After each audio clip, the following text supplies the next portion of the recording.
قال رسول اللہ صلی اللہ علیہ وسلم الخمر جماع الاثم۔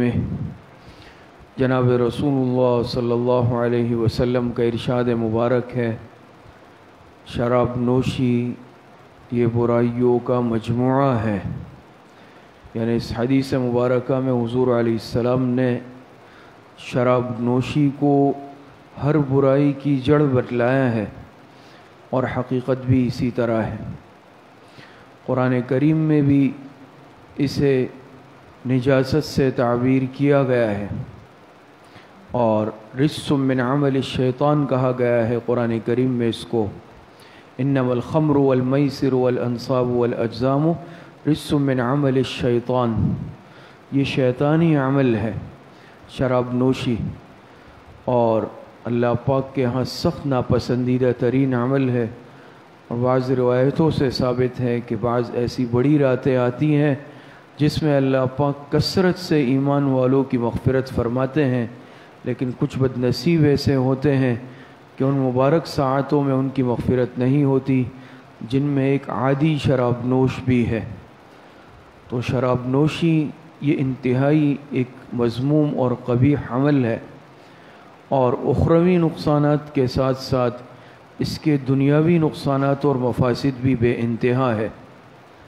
شراب نوش جو ہوتا ہے شراب کا عادی، علماء نے لکھا ہے کہ اس کی وجہ سے پھر وہ انسان دوسرے بہت سارے گناہوں کا بھی ارتکاب کر لیتا ہے، کہ اس کو خمر کہا جاتا ہے۔ خمر کے معنی ہی آتے ہیں کہ ما خامر العقل، اس چیز کو جو عقل کو ڈھانپ لیتی ہے۔ تو شراب کو بھی خمر اس لیے کہتے ہیں کہ یہ انسان کی عقل کو ڈھانپ لیتی ہے، عقل کو معاف کر دیتی ہے۔ تو جو انسان خدا نخواستہ شراب کا عادی ہوتا ہے تو دیکھا جاتا ہے کہ پھر اسے نہ اپنے بدن کا ہوش ہوتا ہے، اسے نہ خارج کا ہوش ہوتا ہے، چاہے اسے نہ اپنا سطر کھلا ہو اس کا ہوش، زبان سے جو کلمات نکالتا ہے، بیہودہ کلمات، گالم گلوچ، فحش کلامی، بد کلامی، تو اسے اس کی پرواہ نہیں ہوتی۔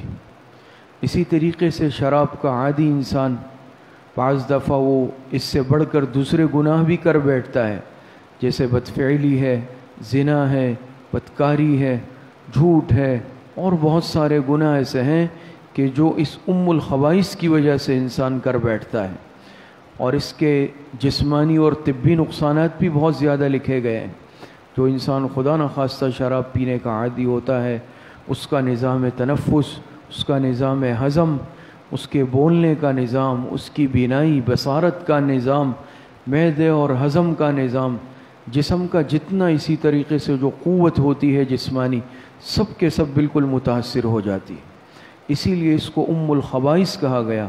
اور معراج کی رات حضور علیہ السلام کے سامنے 2 پیالے پیش کیے گئے، ایک دودھ کا اور ایک شہد کا۔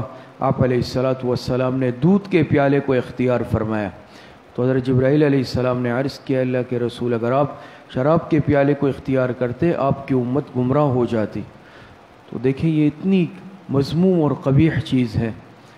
تو شراب کا جو عادی ہوتا ہے، اس کی وجہ سے بعض دفعہ انسان اپنی بیوی کو طلاق بھی دے دیتا ہے، ایسے بھی بہت سارے معاملات آتے ہیں، تو طلاق بھی واقع ہو جاتی ہے۔ انسان کا ہنستا بستا گھر خراب ہو جاتا ہے، اور آخرت کے ساتھ ساتھ دنیا بھی تباہ ہو جاتی ہے۔ اللہ پاک صحیح عمل کی توفیق عطا فرمائے۔